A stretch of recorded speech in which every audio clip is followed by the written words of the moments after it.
What is up to all the difference makers out there? I have a difference maker in the studio with me in the story she just told to me and Grant. I'm so glad that Grant had that on audio and recording on the low, because that was phenomenal.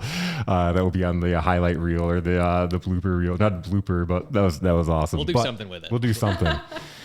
So it's so cool. For those of you that have listened to the show and that know me, know that I work in a collaborative workspace, and I have been there since I was literally the number 2 person. I was the second person there to sign up, and so I've been there it'll be 4 years in September. And the other day, it was probably a month or so ago now, I had just finished up with a client session, and I came out of my office and was catching up on some texts, and I heard this voice on the other side of this on this wall of this closed door, and I was like, who the hell is that? And I just felt the energy. It's like, like lions in the forest, like you sniff out your own, like, like there's somebody here that I need to connect with, right? And then all of a sudden the door came flying open and Mary Vance came flying out, and she turned, we made eye contact. She's like, hey, and I'm like, hey. And then that was that. And then later on in the day, I had something I was doing, and I was sitting at the kitchen table, and Mary came out. I think you'd lost your phone that day. I did. So she'd never phoned, so she's making a phone call on the landline, which that caught my attention in the first place, on a landline making a phone call, right? And then she's just having this really cool conversation. I found myself eavesdropping, and I'm like, I need to have her on the show because it'd be a phenomenal conversation. I don't even know anything about her story. And then I was just telling her right now, because we still haven't, this is the first time we're sitting down and having a conversation.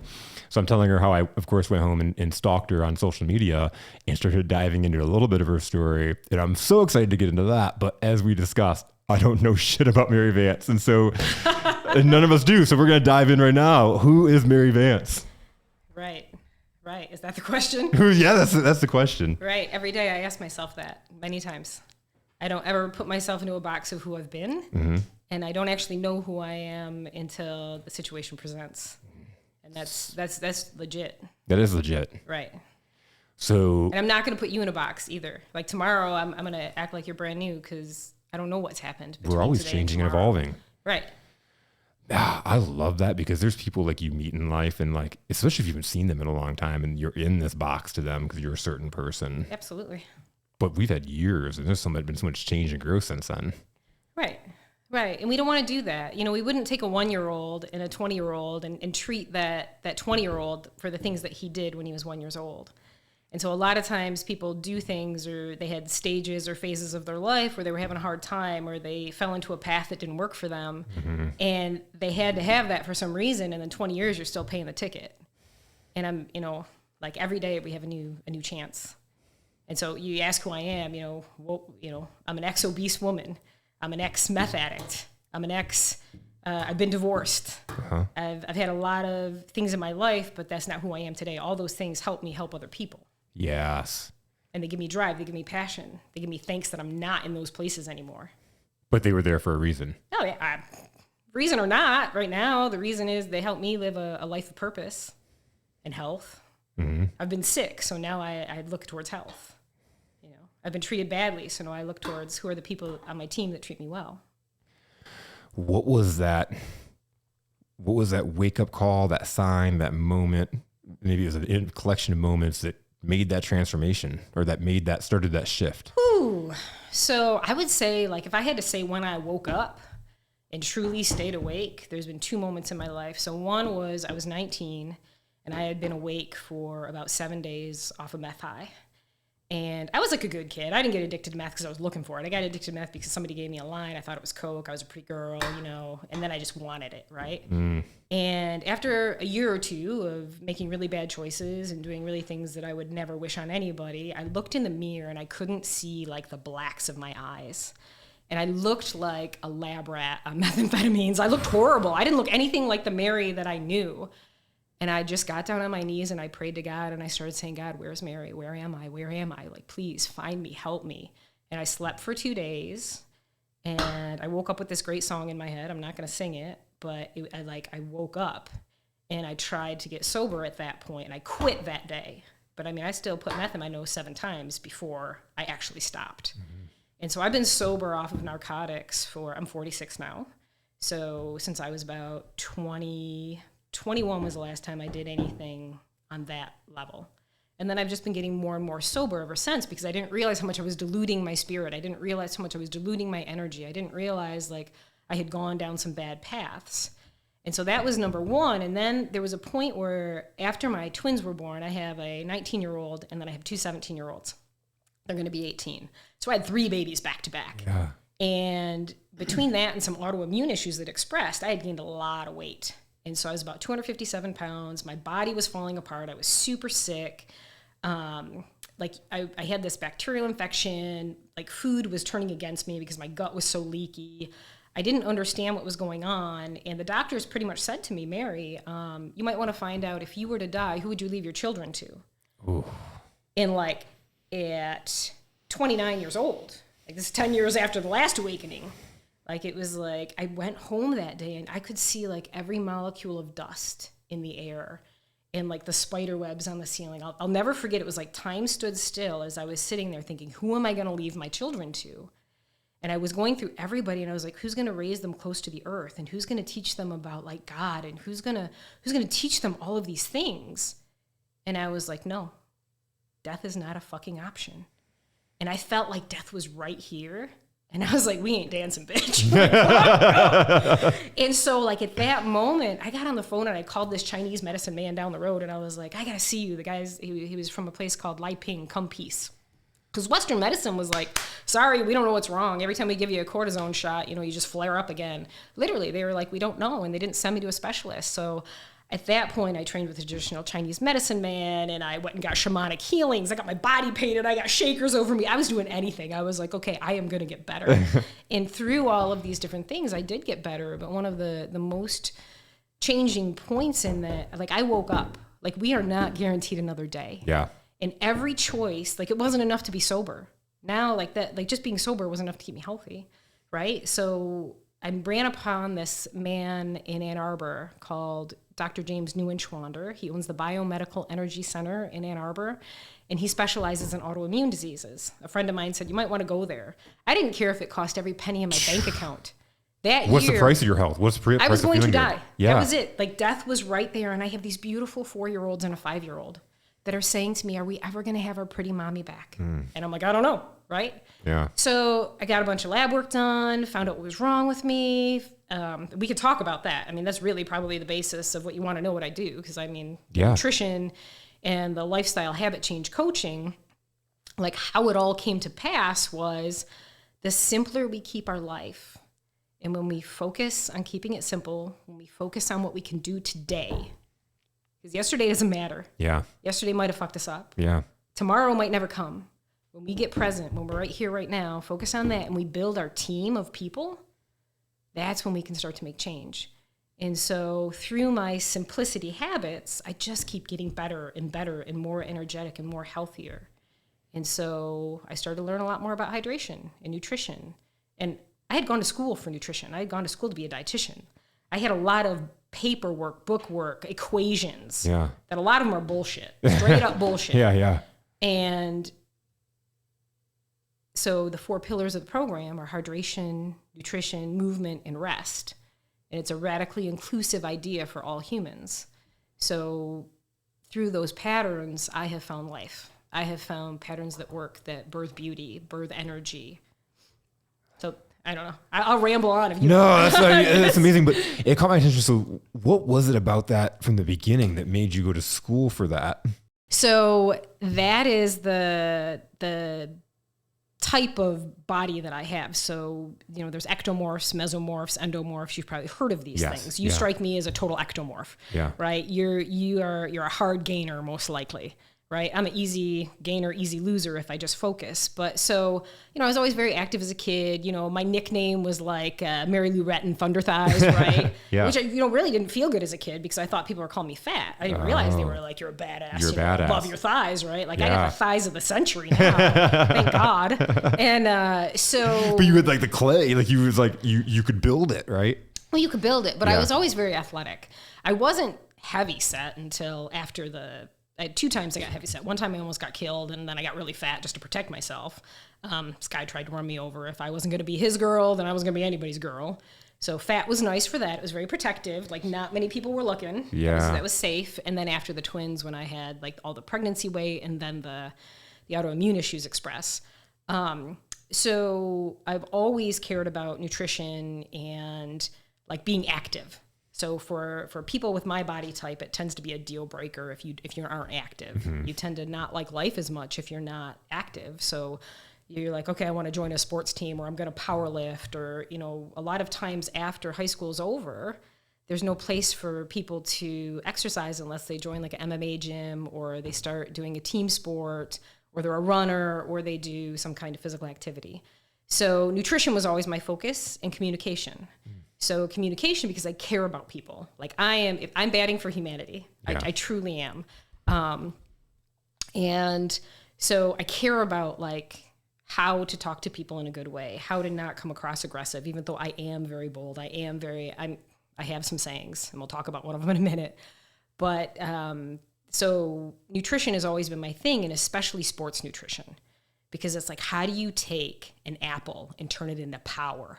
How do you take any energy and turn it into activated potential energy? Yeah. And that's when I found out when I was obese that, and from the functional medicine doctor, Mr. Neuenschwander, that I was obese and I was physiologically starving to death. So through overnutrition, I was malnourished. It was mind-boggling. And that changed my life when I fell in love with the fact that I'm not just fat, I'm not just a slob, because I was none of that. I just wasn't working right. Yeah. And so now people come to me and they have their shame and they have their story, and I'm like, we're just gonna like access your fat cells. We're just gonna use that. And I always tell them, if I had to pick a team for survival, you're coming with me, because I won't have to feed you if we don't have food for a couple days. Right? Like we laugh about it, we have fun, and you know, we learn like, you know, we say that like I'm fat, or I'm this, or I'm that. No, I don't call you eyes. You're not eyes. You're not hair. You're not teeth. You're not fat either. You just have some. Yeah. So I mean, it's probably where you know me from Grit and Lavender is the massage. So I've been a sports massage therapist, specializing in deep tissue since 1999. And then I do the nutrition, and I used to just kind of raise the awareness around gluten and food sensitivities. I'd help people, and then it just kind of spiraled into a really beautiful thing with a lot of the athletes that I help, you know, cut weight or get to a certain level or learn how to become more powerful. Probably through the athletic community is where I got known for my nutrition specialty, but I help everybody. I'm not just like for athletes. Yeah. So how did you get into that, the working with the athletes, and how did you get in that realm? You were just number one, I'm a lifetime athlete. Yeah. So that's just real. Yeah. Like I train anywhere from 1 to 5 hours a day. Okay. On a daily basis. I rest one day, but I love to move. So why I chose to work predominantly with athletes is because they listen, and because the skin in the game for them is their pocketbook, right? So their money depends on if they can perform, their entire everything. So sometimes somebody will come to you if they're sick. They'll be like, well, I kind of want to do this, or I kind of want to do that. Yeah. So the people that will change, the people that are dying, they're like, I'll do whatever. Yep. And then they change. The people that are like, okay, my money depends on this, I will change. But the people that are just like kind of mediocre, and they're kind of comfy, they're kind of complacent, life's okay, not too bad. They're like, well, I want my cake and eat it too. Yeah. I want what I want when I want it. And that's bullshit. So you can have whatever you want. Anybody can. But if you want to have long-term games, if you want to have energy, you got to learn how to properly prioritize what you have and when you have it. That's the key of the alchemy. It's alchemy. I mean, we're just talking chemistry. Yeah. Yeah, absolutely. Right, timing is everything, and patience. Timing and patience. Absolutely. You should have timing and patience through your whole entire journey. Right, for anything. Yeah. But especially in terms of optimizing a human body. So that's where, with athletes in massage, number one, I would say obsessed with physical body and mastery would be a low term, right? Like I believe this is the temple for my soul in this lifetime. Yep. I believe that this is the vehicle that God gave me to experience this earthly plane. And this is a gift. And so I can't really give my gifts, give my heart, give my love without taking care of this. And so, especially with athletes, you can see their muscles. You can feel their musculature, right? So I love working on athletes because, I care about all of the components. And I'd love, like, I can touch somebody and I can tell if you're dehydrated. Wow. Right? Yeah. I can tell what's going on with certain things, or nutritionally, I can tell sometimes, like, okay, we need to get you certain things. You can see it, you can feel it. Yeah. But I've been touching people for 26 years, right? Something Yeah. like that. Yeah. 23. Yeah. So, like, with that, were you good at it from the beginning? Was it just kind of like, 'cause I'm a big into like those natural gifts, and it's even why I ask you those questions of like, going into schooling and going into dietitian and that kind of thing. Is it seems like this has been like you're pulling. Well, right. Well, I would say that physical touch is definitely one of my love languages. Yeah. 100%. And so, I love people, right? So, I don't like the words like healer or this, that, or whatever, but body work, I'm good at it. It's very natural to me. And I've been doing this since 1999. I gave 5 massages yesterday. I gave 5 hour-and-a-half massages yesterday on a Sunday. Wow. At the end of the day, I was super happy, right? Like, it was not like, oh my God, I have to do this. Like, in one of them, I was supposed to train with my daughter. And she called me. She said, I went to the dance last night. Could you give me a massage instead? I was like, absolutely. Come to my office, right? Yeah. Like, there's a massage table set up in every home I've ever lived in because my kids are always like, Mom, can you rub this? Can you do this, Mom? That's like amazing. It's not. So I built my world around things I love to do. I do not clock in and clock out into something that I'm like, fuck this shit. I can't wait till 5 o'clock. Yep. I don't live like that. I don't. I just had a session before we came here, and the gentleman is in a job right now, and it's so cool because I coached him when I was in a job, like he was one of my employees or whatever, right? And so now he comes back and pays me to like coach him, and it's really awesome. But like, so he's been in this job, he's been able to grow his career, and I was hoping that like this time, because it's been a year since we've caught up, that it was going to be something more of a passion or a purpose that we were going to dive into. And the first thing he asked me was like, I'm in this wall and I keep having this voice in my head. And I want to ask you, like, what was the sign that you knew that you had to go do this thing? And would you do it again? It's like every single fucking day I get to do what I love to do. Right. I get to have this conversation with you. I get to have this conversation with you right now, at 2 o'clock on a Monday, like just like having this powerful conversation and getting to know you and your story. And then also being able to share that with the world. That's incredible. Like to get to wake up and do that every day on a Monday. Right. I didn't sit here and say, oh my God, it's Sunday evening. Like I got to start work. Like, so to enjoy that, like, is it worth the uncertainty of entrepreneurship, or it's worth taking that jump and living your dream, living your passion, like listening to that voice? 100%. So what I do, so I give massages. I am a lifestyle habit change coach. So with always the predominant focus on nutrition, always. Yeah. So if you don't do nutrition with me, I do not do strength training with you, because you're just not going to have the results. Yeah. You're just not. And then I run retreats on the island of St. Croix during the introspection season, so people that need to like jumpstart their lifestyle habit change. So I'll do all women's retreats, or I'll do individual custom retreats. Some people come because they want to cleanse or detox, or they're having like a midlife crisis, or just any life crisis, or some kind of sickness has befallen them, and they trust me to care for them for a while. Yeah. So I go to an island for a month or two and I take people to heal, and I feed them and I care for them, and I help them get a comprehensive plan for how they could look at the things that are not working for them in their life, that are eating away at their luminosity, eating away at their life. And we just take a moment and we stop the world. We just stop it. And we say, okay, here we are right now. You're on a freaking island. You can't go anywhere. You can't hide from yourself. You can't hide from your problems. You can't hide from whatever you think your maker is, right? Yeah. Like, what is going on? And then we start from there, and we start to look at, well, how could we change? We kind of get all the yuck out the first couple days, and then we don't look at the yuck again. We let it go.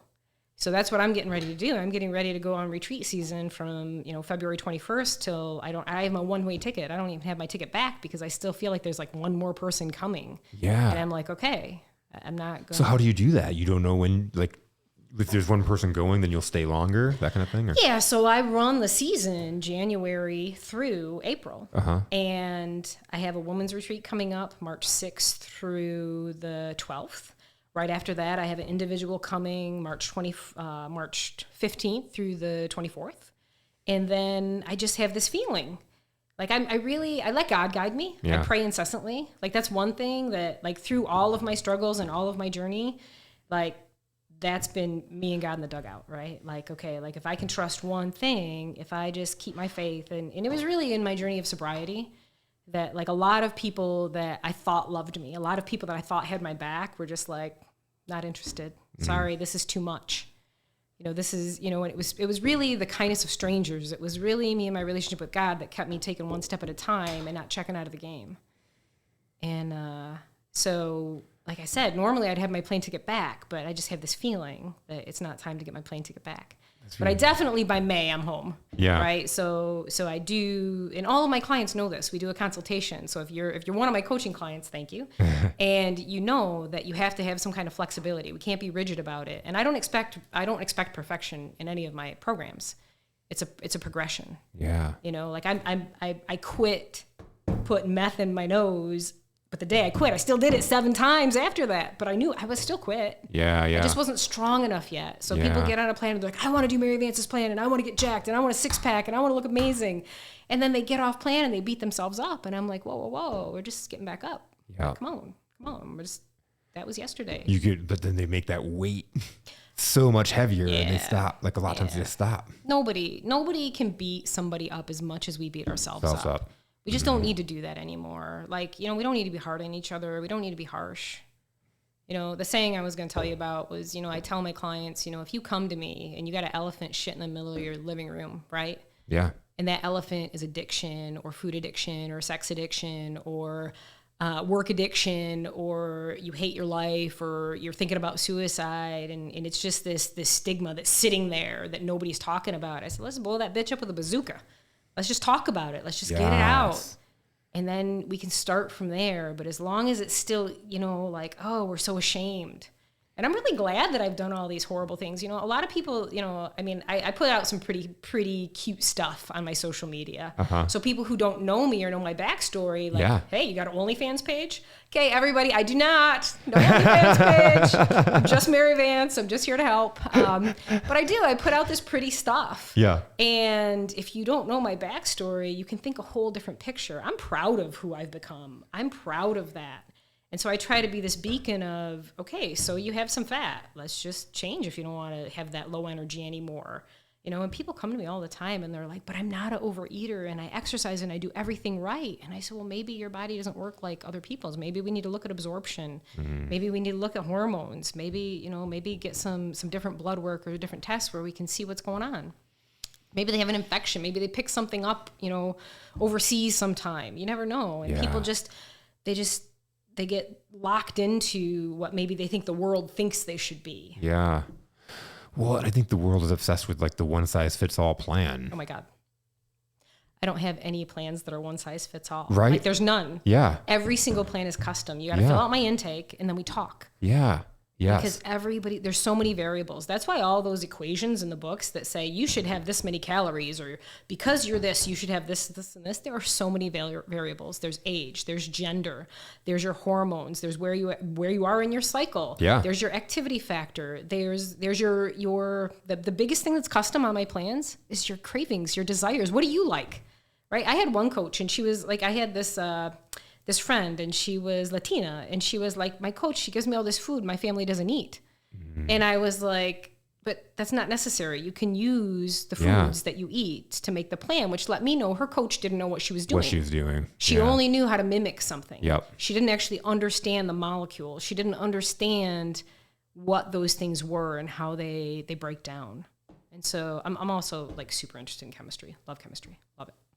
That's huge, but just like so much, whether it's health, diet, business, everything. There's so many people out there trying to fix the surface problem, or so focused on the surface problem, and it's so much deeper than that. Right. Well, and I always say, you know, like it's funny because a lot of people come to me and they're like, I just want to feel better. Yeah. And it takes a couple weeks before they feel better. Yeah, yeah. And then about week number 6, we start to like, we do the vision boards. So like the first like 5 or 6 weeks of my program are hardcore physical nutrition, hydration. Let's get our nutrition on track. Let's get our hydration on track. Let's look at our rest patterns, see if we're sleeping. And if we're not, let's work on that, how we can rest, how we can meditate, get a little more rest involved. do you have walking involved? So all my programs start with walking. But I tell you what, after about 6-7 weeks or after a full cycle, when somebody feels better, every chick, I had one, she was 80. She was dying when she came to me. She actually, her testimony is the sweetest. She's like, Mary Vance saved my life. And I'm like, stop, don't say this. But sure enough, after a cycle with me, she actually stayed a couple years with me, 80. I've always wanted a nice ass. Like they all say that. All women, after they feel better, I let them, and that's why I be sexy. That's why I be beautiful. I'm just like, it's okay to want to be beautiful. That's actually healthy. Yeah. In any, so I'm also a survivalist. So I'm a longtime student of a man named Tom Brown Jr. Okay. I used to be teaching for Children of the Earth Foundation, and I love to go on survival. I love the earth. I love nature. And, where was I going with this? Oh, so part of a healthy, any animal kingdom is like being part of the sexual reproduction.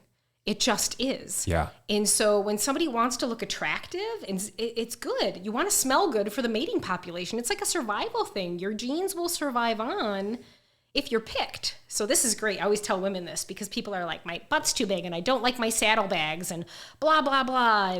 And I say, but it's protecting the place where the baby comes out, right? So if you were to fall or something, then it's protecting that whole region. You break your pelvic bone, you break your sacrum, you break your tailbone, then all of a sudden you're compromised and you probably wouldn't get chosen to mate with if we were back in a place where, back in our primitive brain of having to survive. So I say there's a reason why we have fat here. It's okay. And it's a reason why men generally, a lot of times, have skinny legs and a bigger upper body. They're supposed to be fast. They're supposed to protect us, right? So when we break down why we are how we are, or maybe why these places on us are a little bigger, I say, let's fall in love with it, right? Like, it's okay. And then we can think differently about it instead of, I should look like Cher, or I should look like J-Lo, or I should look like so-and-so. And then we're just like, no, we're just this. Now, I don't advocate for obesity. One of my big missions in this life, and I had a teacher, she said, Mary, if your dreams are big enough to accomplish in one lifetime, they're too small. And that woman, I was like, boom, out the box, right? So I would love to see the trajectory of obesity and diabetes be eliminated. Like, so there'd be enough knowledge of how the body actually works. How do we store fat? I actually kid around and I teach people how to store fat so that they know. Like, it's really good to know for survival. Yeah. But maybe if we stop focusing on how to get skinny and we can't do it, if you know how to make yourself fat, you can just do the reverse and lean out those adipocytes. So, we always got to figure out how somebody learns. And that's the other reason why my programs are custom. Like, I try to use pictures. I try to use videos. I talk to people in person. Or actually, COVID was great for me. I took my clientele international because I had to get creative in Zoom. Yeah. And Zoom was COVID, Zoom, all of that was great as far as that. Pre-COVID, I was like, screw the Zoom. I like being with people. And then I was like, well, here I am. What am I going to do? Right. So no, it's great. What it did is it allowed me to touch people in different places. It allowed my light to go to other places, my consciousness. Whatever I've done, whatever I've gained, I'm a giver. I'm a natural giver. It is what it is. That's awesome. And you can spread your light everywhere at that point. Like, you can get it out there. Yeah, I can. And the bigger mission, my friend Carolyn was supposed to be here and I was hoping she would come. So, the bigger mission in my whole reality is to have global retreat centers that are people that come together, coalescing, that actually hold health consciousness, and not just mine, I don't even want my name on these things, but people that care about people's mental health, people that care about people's physical health, spiritual health, physical health, all of these things. But the one key factor for people that will be part of my teams or that I will be part of their teams is they got to be batting for humanity. Like, you got to care. You got to have a heart. You can't be like, these people got to go. We're eradicate. The culling can be up to somebody else. That's not what I'm about. Like, everybody deserves health. And that's a non-negotiable. So then how do you segment that as a business, as one person? Because it's so hard. How do you, when you can help everybody and you want to help everybody, how do you help everybody? So number one, what's challenging is being a visionary. Yeah. That's what's challenging. When you have a mission or you have a vision that pulls you. Yes. And, a lot of people are like, how do you stay so focused? And it's like, there's something bigger than me that pulls me and guides me, so that a lot of the things that distract me, I don't have time for. It's like a compass, right? Like core values. It's 100% a compass. And my compass is to the light, right? Like, straight up. Like, I will walk through the shadows of darkness all day long because I know where I'm headed. Yeah. And I know what I'm attached to. Yep. And so, again, like, my priority over the last... It's almost coming to a close. My son is 19 and he's headed to Kuwait tomorrow. He's a combat medic. He's headed to Kuwait. He had a form of cancer twice when he was 13 and 14. And when he was 14, he looked at me and he was like, Mom, I'll follow whatever diet you give me. If you promise it never comes back. And I said, bro, I can't promise anything. I said, but we'll do our best. And a lot of people look at my son and they're like, I want to look like your son, right? I've seen pictures. Yeah. Like, the kid lives this lifestyle. And last time I saw him, he's like, here's the plan, Mom. He's like, unless I have to eat gluten, even if I have to pay for my own food when I'm in Kuwait, he's like, I'll save when I have to eat gluten for when I'm on missions or when there's nothing else. Like, that's how much the gluten, the dairy affect his brain, affect his functioning, affect how he feels about himself. He knows how much more energy he gets. And we've had specific testing on him since he was little. I know what he needs. So my kids look so healthy. My kids have never had pop. So anybody who knows Mary Vance, #fuck pop. Okay? I will say that loud and clear. So anybody who takes their pop down, if you drink 3 a day and you take it down to 1, yay you. If you stop drinking pop, yeah. Right? The correlation between pop and cardiovascular events in life is just not good. So imagine that a 19-year-old that's never had a pop, a soda pop, whatever you call it in other countries or whatever. But it's a big deal. So part of how we gain energy is not doing things. But the question was like, how do I compartmentalize all this? Yeah. Number one, retreat season. When I go and I do these introspection retreats and healing retreats for other people, it's when I bring in all of my energy back to myself and I say, this year, what am I going to prioritize again? What matters? And so for many years, it's been my children have been my priority.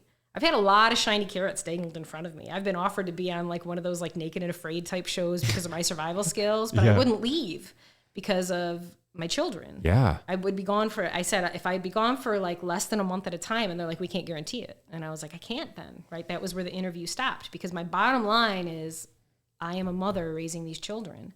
And so right now, I have been doing things locally. I travel some, like when I was traveling with the UFC, when I was traveling with Rick and Juliana and their team, Rick was always like, man, Mary, you could do massage for all these UFC fighters and, this could totally happen. And I was like, and it was super shiny carrot and all these athletic bodies in this world that was awesome. And I was like, I'd be away from my kids so much who would raise them. And that was my priority. But here I am, I'm 46 now. And they are getting ready to fly. And I have raised some flyers, man. Yeah. They are strong and they are free thinking and they are authentic and they are individual. And I've never been like, Mommy's proud of you for this. I watch where their passion is. I don't make it feel like they have to do something specific to get my love. I feed their passions. But they're all getting ready to fly. I maybe have 3 years left. So Anna, Anthony's sister, she's going to go into the Army too. Joe's getting ready to go to college and play soccer and do his thing. And here I am. So what am I getting? I have enormous amount of energy to raise 3 children as a single mom. Enormous.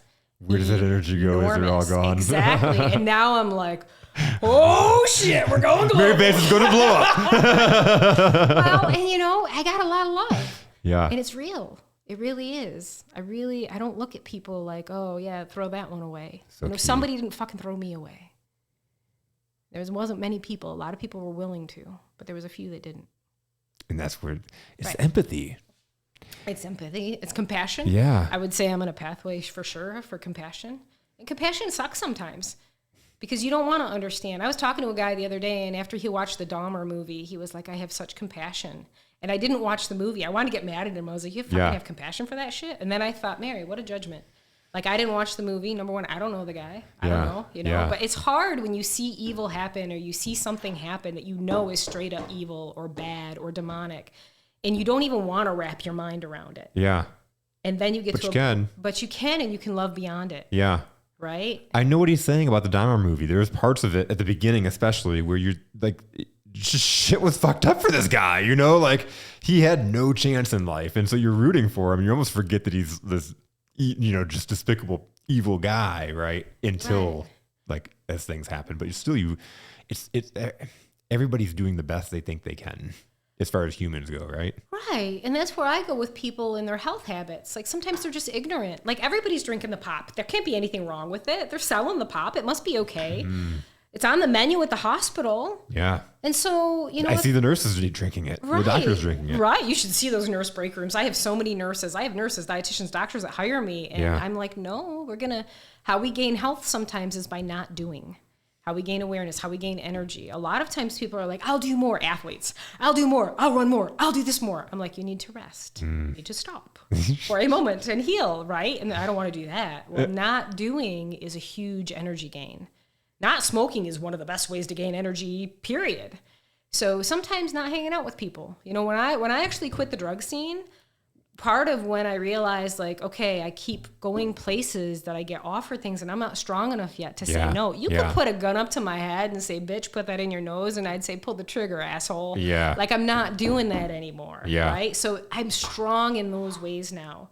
There's a lot. Back then you weren't. No. Yeah. And I'm strong in my food patterns now. And I'm strong. I like drink water like it's going out of style. Yeah. But there's things I'm always still working on. Always.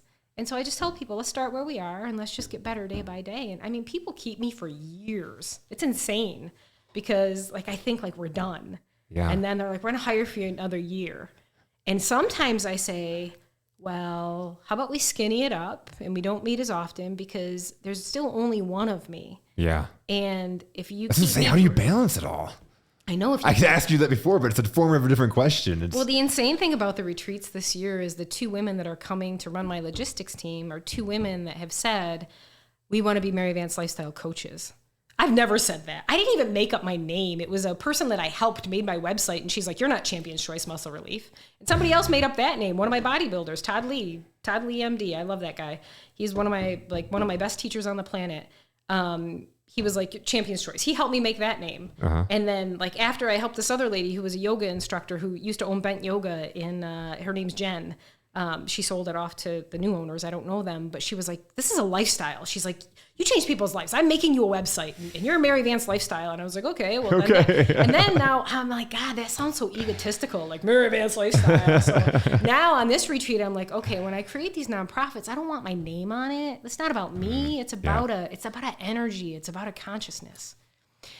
So yeah, I mean, I feel like we've been all over the board, man. So I don't even remember what the original question was, to be honest. Like, how do you give your energy away to all, like you have so many clients, people are keeping you forever. The original question was how do I prioritize? Yeah. So how do you balance it all? How do I balance? So there is a waiting list to work with me. Yep. I generally prioritize people that might be sick or dying or like really like I do have a prioritization. I do sponsor people. I don't have a really huge life. If you actually look at what I do, I'm very simple. And it's part of in that simplicity, I have more energy. Mm-hmm. So honestly, at the beginning of every week, my kids get to book their time with me. It sounds crazy, but like I look at like, okay, family wise, Anna needs a couple of massages. Joe has a couple basketball games. Joe and I we have like a kind of a catch up. How you doing? And then right now we call it future planning meeting. Uh-huh. So tomorrow night, my daughter works at Chowamichi's as a hostess. So to maximize time, Joe and I are going to go out to dinner at Chowamichi's, and we're going to talk about the things he needs for soccer coming up, the things he needs for work coming up, because we need like a good chunk of time. It's not enough to just be like, well, at breakfast, mom this or mom that, or a text here and there. So we try to do fun things together. We like they're my priority. Yeah. And when Anthony just came home for 2 weeks to recruit, like my whole schedule is like messed up because he's a constant priority. I don't know if I'm going to see the kid for a year or 5. Yeah. Right. And all my clients know that. Like I'm a practical person. I'm a real person. I'm not going to like, if you late for me, if you didn't text me, I might get a little upset. I'm really like on timeliness, but as long as we communicate, like we're cool. I'm flexible. So how I prioritize is, I actually organize my schedule. I look at my schedule and, even you know what's important. You know what's number one. I do. And even the person I'm in a relationship with, he's a very busy human as well. Mm-hmm. And where we want to spend more time together, it's nice that we want to. Yeah. But the reality is we've built these worlds. Yeah. And now we're like coming together to see where we fit in them. And we actually both even like it might be 3 years before we fit in them on a day-to-day basis. Like that is the long vision. Yeah. Like, yes, you can want something, but you have to prioritize what you want most and what you want now, and then you have to make it work.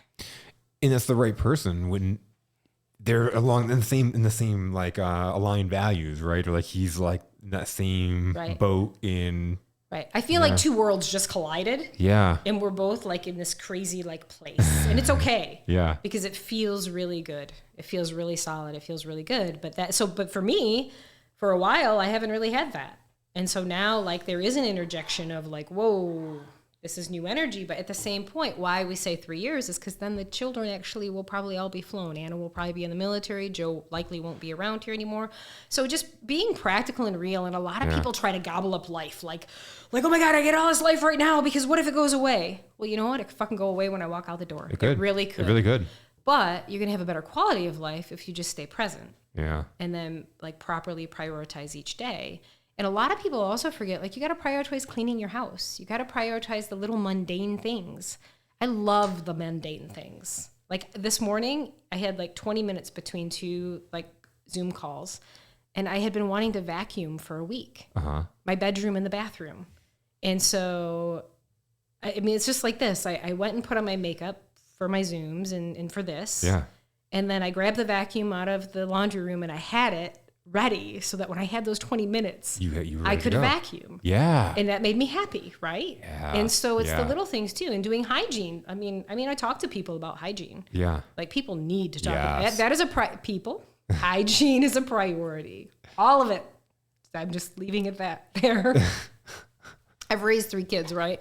But at the same point, a lot of adults don't, they just walk out the door and it's a sign of depression, really. It really is. When people stop showering, I say, "You're doing okay?" Yeah. And a lot of people come into my door like not well. And then like after, the 12 weeks and we're graduating the program or, they're like, when I came to you, I was suicidal. I said, I know. Yeah. Right? Yeah. Right? And a lot of times good nutrition can help with that. It really can, because it give you your nutrition helps to create your neurotransmitters for your brain. And so once you know a little more about how your body works, then all of a sudden, all these feelings and all these emotions that you thought were, it's not always. Sometimes there's other things going on. Sometimes there's real life stuff going on, but sometimes the nutrition can just help. What's the chemicals? It's right? It's the molecules. Yeah. Right? It's what we need. Yeah, there's a lot to it. So again, like I have a lot of people that I love that work with mental health awareness. And, what I do goes along with that because, when I was 17 and I was still in college, so I've always had a spot in my heart for addicts. And I remember one of the first places that I went to talk to people about getting healthier. It was a little presentation that I made called Managing Your Mind and Mood Through Food and Hydration. And we had these old like plastic sheets and slide projectors, and you'd put the thing on the wall, and it was it was like an AA group. And I've been through AA, I've been through Narcotics Anonymous, I've been through Al-Anon, I've been through Overeaters Anonymous. Like I dig those programs. Like I am humble. I have been in all those and said, I am Mary Vance and I am addicted to X, Y, or Z.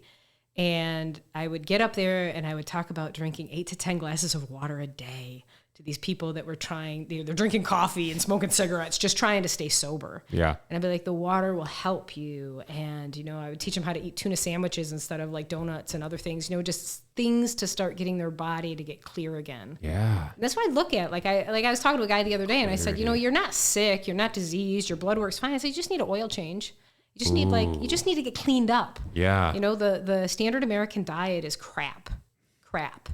And a lot of times what the FDA recommends is not necessarily in favor of a human being healthy. It's in favor of feeding a mass populace a crop supply. Yeah. So we can talk about food all day long and what's good and what's not good about the principles around what we're being fed. I don't really have a food is good or food is bad. Food's delicious. I'm a foodie. Right. Yeah. Thinking about like that mindset of coming in, like everything is driven around driven around mindset, we think about all that shame coming in, or just the layers that when people are coming in and seeing you, like, where do you begin to like jump into that? So nobody gets to even talk to me anymore unless they fill out my consultation. Yeah. And I'm very clear in my consultation, like it says, be honest in capital letters about what all your goals are. And I need to know what they want. And so I ask for your goals. I ask for your current, like, what are you currently drinking? What are you eating? I ask for these different things. And then when I talk to them on the phone or via Zoom, my personality is not for everybody. Yeah. I'm a little intense. I'm a little fiery. And if you get a case of the feel bad's really easy, you might not want to work with me because I'm going to tell you straight what I think because you hired me. And so a lot of times people will tell me their goals and I'll look at them and I'll say, now that we're sitting here or now that we're on the phone, what are you here for? And usually with that question, and again, I can't help that my heart's open the way it is. I don't know what I've become over all these years, but something in me tends to touch people. And then they tell me whatever's going on. The real thing. Yeah. Yeah. And even if they don't tell me, they thought it in that moment. Even if it doesn't come out their mouth, they know now. And once it's there. And then we start. And so, you know, there's a lot of tears in my program. There's a lot of laughter. I try to make things fun. I try to make these funny. I always make things delicious, like straight up. You can ask my fighters, like they eat. One of my fighters, he's a local fighter. And, you know, his post-workout is an entire box of Glutino Oreo cookies with a half a thing of almond milk, and he sits there and eats them with chopsticks, right? And he's like, this is my nutrition. And he's got a six-pack. He's jacked. He's not on testosterone. You know, everybody's like, he's just on steroids.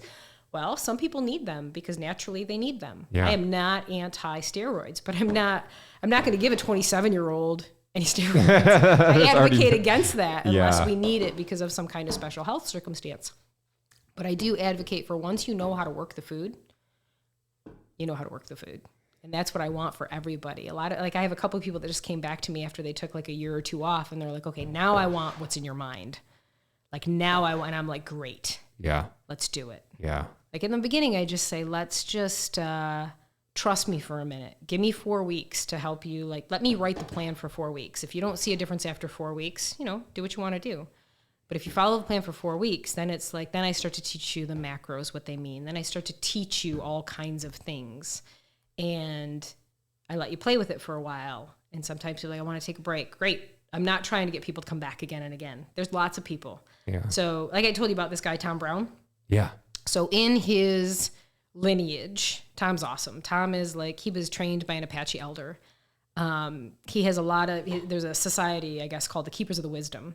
And there's people that have vowed to care for certain aspects of humanity or whatever, like knowledge.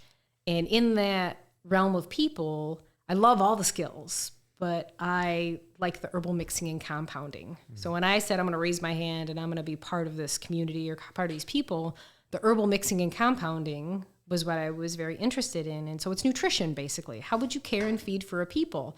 And I remember when he was like, all of you who decided on this piece, and it was much bigger than, I'm totally paraphrasing all of this, but he's like, you need to sit and pray all night tonight if you really want to do this, because once you vow to this, people are never going to stop coming because people need help. Mm-hmm. It's like being like the old medicine man or old medicine woman of old. That's the image that I got in my head. Right. Yeah. Right. And you can't be a medicine man or a medicine woman of a village unless you truly care for the people and the families and the children and the elders. And so I remember, we prayed all night by a fire outside, and it was like, there was people that checked out. They were like, I ain't up for this shit, like truly. Like I thought I wanted it, and I was like, no, man, like I'm in. I'm 2 feet in the canoe, right? Yeah. And I'm very careful what I say yes to and what I say no to. Because there's people that I'm not going to say yes to being part of their establishment or part of whatever. Yeah. Because, it doesn't vibe with, benefiting the whole.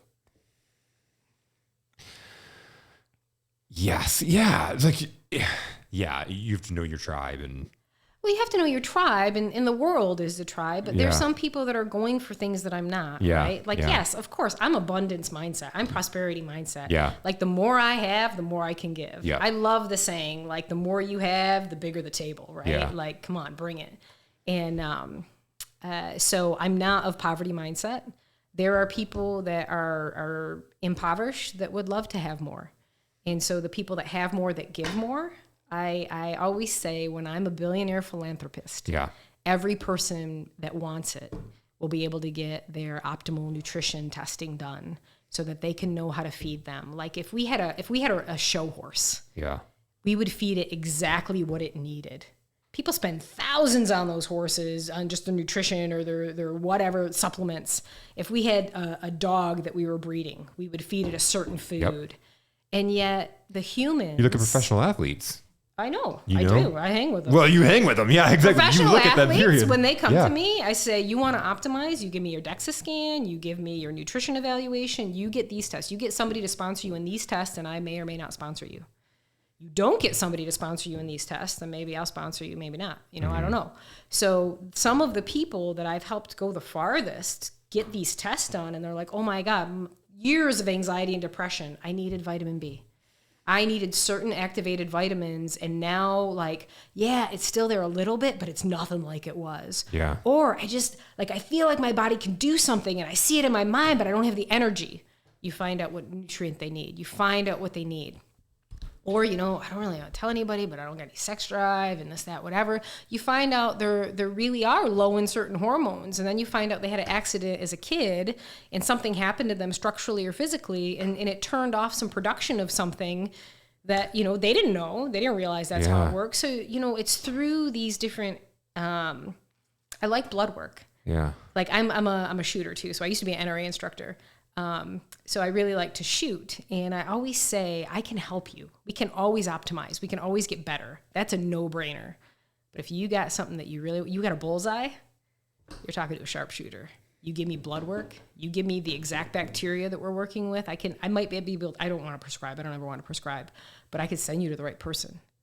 You tell me exactly what's going on. Like if I know structurally you had an accident and we got some vertebrae problems or some pinching, you tell me exactly what's going on. I can release the muscles better. Yeah. Right? Like I'm very much a precision person, and the physical reality is real. Yeah. We can think it all we want, but at some point you got to take action. Like, look at you. Here you are doing your thing. Yeah. For you, I want to know. Like, we're talking here. So at what point were you like, okay, I'm going to take action. I'm going to do this. Yeah. So funny. I just told that story. So I, you know, in my answer to the gentleman that asked me, what was the sign? It was like, I couldn't stop thinking about it. That voice that was a small voice turned into a big voice. And then, like, for all intents and purposes, I should have been happy, and I wasn't. I had a job I had all the empowerment. I could do whatever I wanted. My boss gave me all the empowerment. You know, I hired all the people. We had this job where I was coaching and mentoring and training salespeople and leaders. And so that was, you know, if you would ask me at any point in my life before that, I should have been happy, but I wasn't. And I literally had gotten to this point where it was just like the imposter syndrome, the fear of, I grew up super poor. I grew up, you know, on welfare with a single mom, an abusive dad, you know, like, so like my whole purpose and my whole why, my whole driver in life was to give my wife a life that, you know, a great life, to give my son this great life, to have a house, to take vacations, to, you know, for them not to see a welfare line, to see the abuse that my dad committed suicide at 43 and all these different things, right? I wanted to create this whole different life. And I did. The problem was, if I walk away from here and go to build a business and live my dream, all that could possibly go away. Amen. So I sat there and That's I'm truth. like, it's truth. And so I sat there like, you know what, maybe I'll just work this job till retirement, and I'll tell my son he can do whatever he wants to do in life. And, you know, I'll give him all the resources and whatever I can, and I'll just work this job and I'll sacrifice. But the reality of the situation is, why would anybody fucking listen to you when you're not living life and doing like, it's not what you're telling them, it's what you're watching. Your kids are living the life they're living because they've watched you do it. Right. I lead by example. You're not sitting there on the couch, 300 pounds, telling them, you know, you shouldn't drink pop. Right. right? You went out and you lived the life and you showed them the way, to where your son was like, whatever you say, mom, like whatever diet you tell me to be on, I'll do it. Oh, he's always wanted to do a 3-day fast. They've seen that I fast often. So I do, the longest I've done is a 10-day on like a spiritual kind of journey for myself. But I often 4 times a year do 3-day fast to get my body to increase its phagocyte production, to clean up. And he's always wanted to. They've been doing 1-day fasts, all of them, since they were like 7 or 8, just for cleansing. And so before he went away for maybe good, he was like, will you take me? And I took him. And him and Anna were at the sink and they were doing something. And Anna's 17, he's 19. And he goes, I can tell you for your preps for the military, just do whatever mom tells you. Just trust her. And, you know, it was so good. And after the fast, he was like, I've learned so much. He's like, I'm going to be able to do 2 days. I'm going to start to incorporate it twice a year. Then I'm going to, you know, he wants my mind, right? Now that he's leaving, he realizes like how valuable it was. I think every parent in the world needs to listen to this podcast, because like how many parents say, I just wish my kids would listen to me, you know? Yeah. And they do, but I've never judged them. I always say, you can come to me with anything. They know what I've been. And they know, I don't care if you get addicted to drugs, you can come. I don't care what you've done. I don't care what you do. I will love you. I might be pissed at you. I might tell you you're a fucking shit. Yeah. But I will love you no matter what. That, and I always tell them, God and Mama's got your back. Like, period. And they know that. They know that 100%. So, yeah, that's huge. So thank you for sharing, because when I was 19, I stopped going to college, and my dad had a stroke, and I came home to one of the family businesses.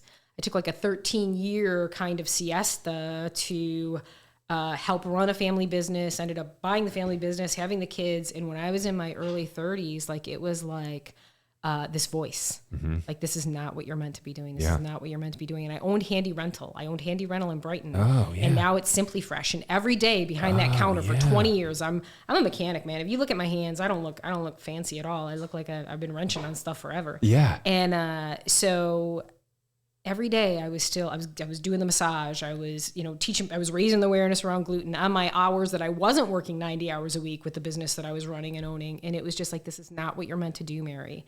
This is not what you're meant to do. And through my divorce and everything, it was just loud. I remember I was gardening one day, and it's like, you have to sell the place. You have to get this going.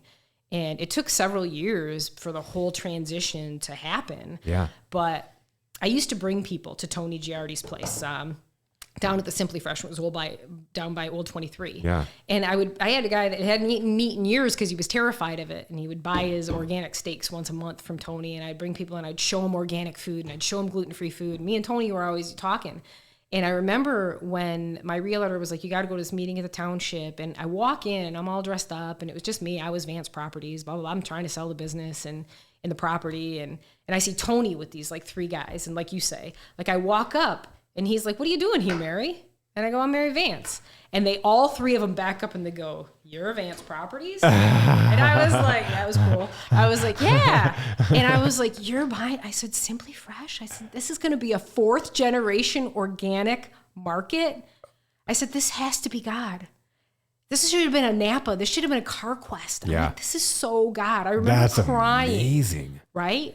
Like, I believe, like I told you couldn't break my faith if you tried. Like, so it's really important what you think about. It's really important what you care about. It's really important to listen to your heart. Yeah. And so I listened to that voice. And I mean, I had people come in and tell me that I should take a match to the place or offer me like X amount of dollars that was not even like negotiable. I said, get out of here. Don't even talk to me. Don't even talk to me.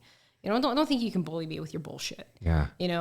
I'm going to stand no matter what. And, Tony was like, this place is amazing. This place is beautiful. It's so strong. It's so integrable. And I was like, there we go. That is phenomenal. He left. So now you go to Simply Fresh and you buy your stuff. And I'm always having like nostalgic moments in there, looking at where I raised my kids or where I did this or, Yeah. So I'm a really good leader. I used to run a business. I used to run crews and I know that about me.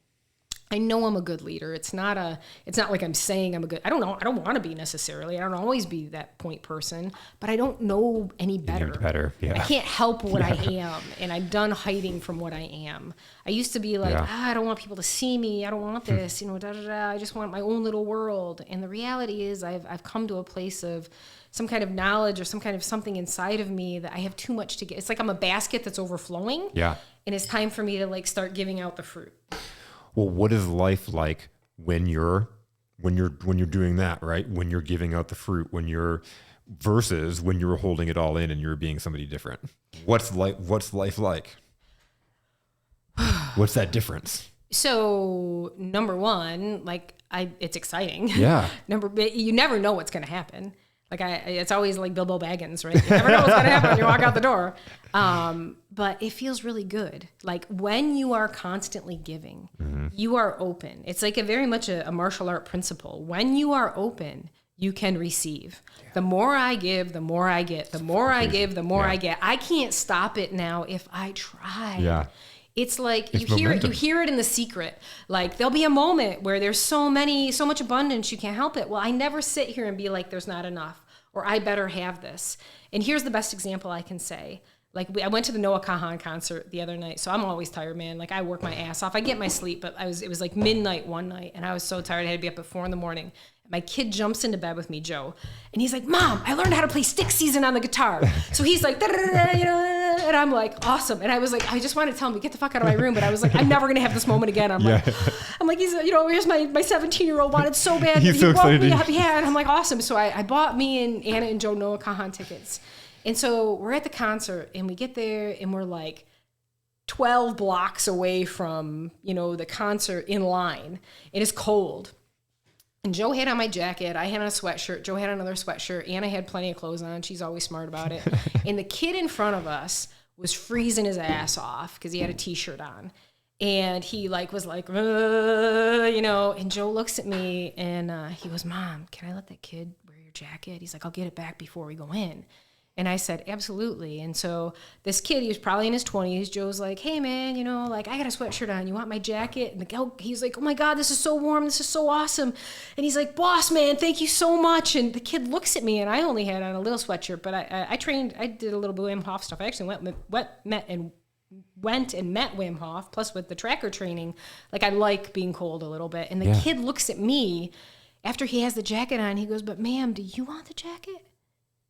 And that moment was so, like, all the concert, everything else that had happened in the week fell away. I was like, this is what I'm talking about. Like, I got a kid that would give his shirt off his back to another kid who's freezing. And then this young man in turn turns around and asks if I want it. And Joe looks at him and goes, "It's her jacket." It's her jacket. Right. And the kid looks at me and I go, right? Like, it was just like, that's what I'm talking about. It's beautiful. Like, that is the kind of world that, like, I live in.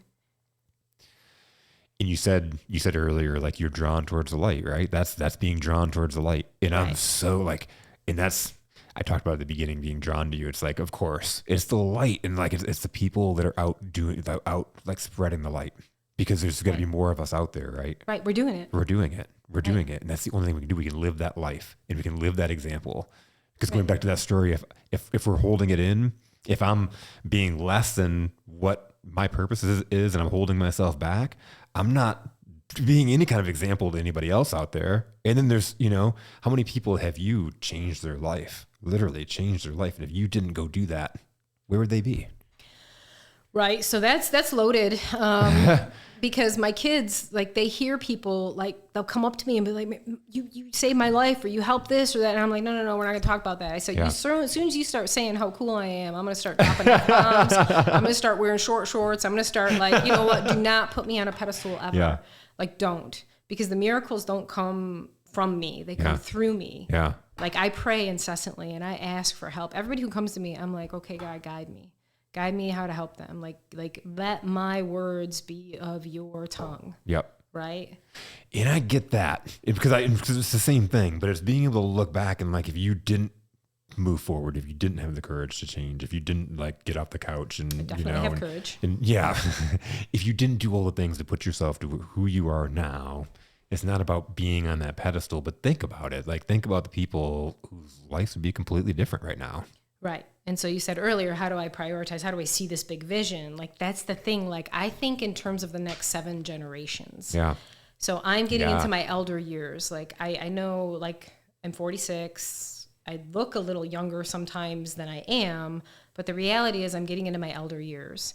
And in the traditions that I've studied, the grandmothers, like they weave the dreams of the future. If we don't dream further good things, if we don't hold the hope, if we don't hold a better place, and if we don't take action on that, then we're not really being of service to the next 7 generations. And so when I look at these retreat centers, I don't care how far I get in my development. It doesn't matter, because then somebody else can take the baton. But if I don't follow these visions, if I don't, like I say, it guides me. And it was funny because I had this list of like the next partner in my life that I would ever have. I was like, they have to understand that like I have something bigger than me pulling me. Yes. And it's this heart thing that I have going on. And so, you know, I get it. Like there are people that come to me that, like my daughter she was like, Mom, my generation doesn't drink water. Thank you for making me drink water. I have 2 kids with only 1 kidney, right? Yeah. So like it's been very important that they know about water. Yeah. And so like she's like, I don't know how they function. And, you know, you see the diseases, the mental health, you see all these things on the rise, and people aren't drinking the water. We're made of this stuff. Yeah. Right? So it's a pretty important molecule, H2O. If anybody does anything, just drinking a bit of water every day, like seriously. Well, it's funny because like you first off, you talk about my body type, but if you would have saw me as a kid, you would have not described my body type. But I didn't drink water as a kid. I drank pop, I drank Kool-Aid, I drink whatever sugary drink, whatever. And I love my mom, but as I always say, is like I don't know how I survived. I don't know how like, and I always just say like, oh, I won't drink water unless it's in the pop or in the Kool-Aid, right, or whatever. And that's so dumb. But molecular, it's changed. It's not that anymore. Right? It's not water. It's not. Yeah, water. I don't consider water pop. It's not. Pop. There's no. It's not. I don't know how I survived, but now it's like it's all I would rather drink. You know, it's right. But and it's a game changer. It's a game changer. I have the body I have now because I don't drink pop, because I don't do that stuff. Right. Because I've had those moments. I was an obese kid. Were you? And then I had a period of time in my life when in my early 20s when I got up to about 260 pounds. Okay. And so, you know, and I didn't realize it, but it was like drinking pop, eating fast food. I lived in Marquette, and there was nothing else to do but those things. It seemed like it was like cold. Beautiful. And but before I knew it, I went from like 190 to 260. You know, that was a lot of weight, and I didn't realize it until I'm in the summer playing basketball, and I felt like I was gonna have a heart attack. You know, like right. I'm like, oh my God, I'm out of breath. Like, what is going on? Right, and that's another good point that you just said. Like, that's why I don't think that you're your body. I don't care if you're obese. Okay. You need to know that. I don't look at you like you're your fat. Yeah. But I don't want your heart to be compromised. Yeah. I love your heart. That thing has to pump every day of your life. And so when you said that, like, I felt like I was going to have a heart attack. Like, I look at people and I say, you can keep your fat or not, but it's not healthy because the potential of you having a cardiovascular event is now way increased. Yeah. And your wife doesn't want you to die, or your husband doesn't want you to die. You want to see your grandchildren, you want to play with them.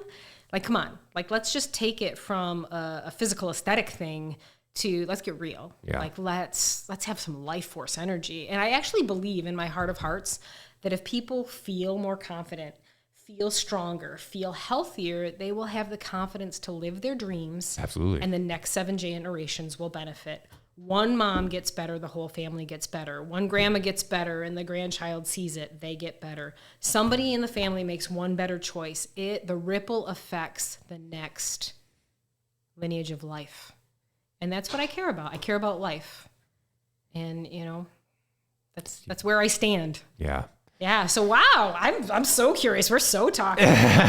So what made you change? That, you know, I love sports. I love playing basketball and doing those kind of things. And I felt that, I felt like I was living in Marquette in the summertime, and it wasn't like it was extremely hot, but I was like just sweating, you know, like I was miserable. Walking felt difficult, you know, felt horrible. And then, you know, just a lot of things in life. We don't have time to go into my whole story, but a lot of things were going on in life, and I ended up getting into a car accident. And I was sitting in my house by myself. I couldn't go to work because I was a traveling salesperson, right? My car was broke. I'm damaged. I have broken ribs, a broken foot. So I'm sitting there and just kind of contemplating life and what I want. out of life. And literally I'm watching Jack LaLanne on ESPN. Jack LaLanne, you know this guy, right? Juice Man. The Juice Man, right? And it was like, I don't even, like, it's so funny because this was like early 2000s, but they would play his like old 1950s, 1960s, like working out with the chair in his house type videos. I love him. And like I'd sit and watch him and listen to him. And like, I just started eating better. I started working out in my house. I was like, I had this cast on my foot. I started doing these things. Once I got the cast off my foot, I started walking, and then I started jogging, and then I started... Yeah, one thing, one small step at a time. Yeah. Yep. And now, I mean, I'm 43, and it's like, I'm a much better basketball player now than I was in my even teenage years, 20s. Like, I can outrun myself than even when I ran track in high school, Right. So I feel incredible. Yeah, I know that moment, that moment where you're like, oh shit, I was 257 pounds. I was taking a laundry basket up in the house that I lived in at the time, was 2 stories. And I got to the top of the stairs completely out of breath. And I thought to myself, I'm going to sell this house and buy a ranch. I thought that. And then I thought, what the fuck are you saying, Mary? Like, seriously? Like that? And that was it was a moment. Yeah. Like, I was going to buy a new house because I couldn't 29. carry a laundry basket up the stairs because my thighs each weighed 100 pounds, right? Like, okay, enough. And at that point, I bought a gazelle because the kids were still all in playpens, and I bought one of those gazelles, and I started in there. I put them in their playpens, and I started doing that, and then I started to learn more, and it's just starting somewhere, right? Yeah, because I was, I knew enough about nutrition to do a lot of things, but I was overwhelmed. I had the babies, like all kinds of things were going on. I was kind of stuck in the house, and then there was just that one moment where it was like, no, this is not the story. This is not the story. I always tell people, if you don't like the story of your life, trash it. Let's make a new one. Yeah. And at first, let's just fake it till we make it. Let's just pretend. Let's just play in our head. Yeah. Week number 6 of my programs, we make vision boards, and we just play with like, well, if you could have what you wanted, and there wasn't any, like, if we're just playing shopping in a magazine, if we're just playing like shopping for the abs we want, if we're just, what do you want? Just show me what you want. Sometimes people come to me and they're like, whatever you want, Mary. And I'm like, I don't want anything for you. Yeah. I don't play that kind of magic. Your life is yours. This body's mine. This life is mine. I will help you with your life. And I always say, one of the good things about me being on your team as a coach is, there are certain things I stand like we will not have pedophilia. We will not have things that are going to harm other people. Yeah. But short of anything that's going to harm other people, short of anything that's going to, put any sacred life or children in danger, I will be a harmonic in your dream. When you lose sight of your dreams and you've shared them with me, I will hold that for you. And I'll be air traffic control when you get lost at sea or when you're out in the storm. And then we come back and meet again and we talk about your visions. And then, a lot of times I actually do know how to put the diets together or the plan together to get you where you want physically or aesthetically. And then I say, start watching out in your life where the abundance comes. And, we make vision boards. I really believe in the power of your mind being able to create. And another thing is a lot of people can't hold focus. Yeah. And so that's another thing about being in a good coaching program. And I'm not saying hire me as a coach. Like, sure, hire me as a coach. I'm a great coach. I think I'm a great coach. Yeah. My kids think the fact that my kids think I'm a great, Yeah. I have a pretty good retention rate. But the reality is, get somebody that can hold you accountable if you're somebody that does have a hard time focusing, because even if it's just once a week, I have some high rolling people. I got some ballers, right? Yeah. And I am the person that reminds them, you're supposed to have your doctor's appointment for this, and we need the blood work. And they just, once they're off the phone with me, it's over, man. They're on a flight here, or they are doing this speaking presentation, or they're on their way to Bolivia, or, they're taking their team, doing whatever. And then once a week we meet again. And they get that moment of clarity. How'd you do when you were out there? I drank more water this week. I bombed every dinner I went out. My sodium's probably high because I traveled, 9 days in this 7-day week. I got people. And the thing is, the more energy you have inside physiologically, the more energy you're going to have to live the life of your dreams. That's the other thing. A lot of people have this dream life, but their body's going to be like, can't keep up with it, to hell with that. People say, how do you do what you do? There's a lot of not doing. I say no to a lot of things that are not going to be an energy gain. You keep life simple. Yeah. Well, 3 principles of my programs: keep it simple, focus on what you can do today, and build your team. If I give you 3 principles, those are the principles. And if I could give you the pillars of the program, It's hydration, nutrition, movement, and rest. I could talk about those things ad nauseum for a lifetime, and I will. I will not veer from that. Mary, I could sit here and talk to you all day. I know. I'm so glad we work at the same place sometimes. I know. Right? So we definitely need to meet up. Yeah, for sure. I kind of was purposely, first off, every time I see you, I'm like on the way to an appointment and you're on the way to an appointment. right? So we're both busy, but I wanted to like have our first conversation here, just like diving in. I know, it's this crazy. has been awesome, but we need to meet up again. But the overarching thing, and I love how this ended, is because like everything I hear is like living a life of intentionality, like living your life intentionally. You've designed your life. You didn't like the way you were living life before. I choreographed this thing. You choreographed this bitch. And I have the introspection season every year to look at where are the foundational issues, and is this working for me, and what isn't, and what matters more. So really, I mean, it's kind of like having team meetings. Yeah. So every year I go and I get quiet, and when I run these retreats, I run one for myself first. That's amazing. Yeah. Because you take care of yourself first. Well, yeah, take care of yourself first, self, life, and others. But I want to hold a space for people, and I don't have imposter syndrome. I don't have, I actually do what I say I'm going to do so that I can, lead by example. Thank you so awesome. much for having me. Thank you so much for coming down. This has been phenomenal. Yeah, so much fun. Awesome.